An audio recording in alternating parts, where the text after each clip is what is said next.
Hello and welcome back to Maha's Kitchen Secrets, where I like my food healthy, easy and quick. Today I'm going to show you how to make a beautiful apple crumble cake for Christmas. For those days, you know, Christmas is all about indulging, and this is a beautiful cake. So I'm going to start with the flour. Always, this is all-purpose flour, and I'm going to sift it with the baking soda, the wet ingredients. So I've got vegetable oil,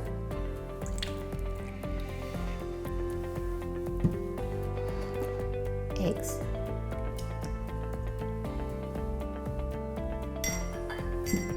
sugar,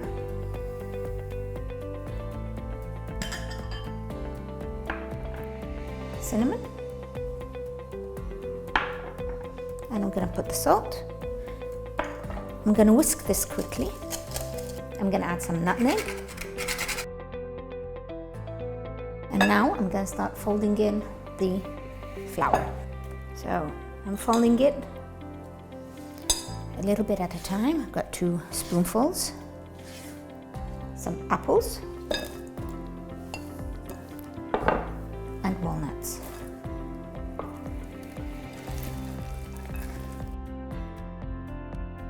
And that's ready for the oven.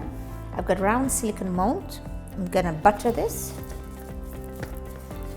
I'm gonna add a little bit of flour to coat it, and that stops the cake from sticking.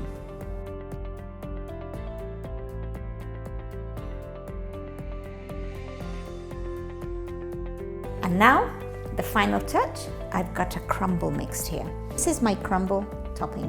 You find the recipe on the website under Skinny Apple Crumble.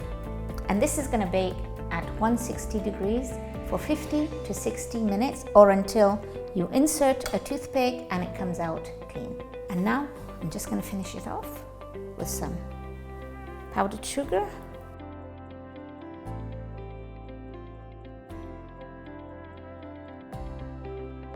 and this is my mother-in-law's famous fail-proof apple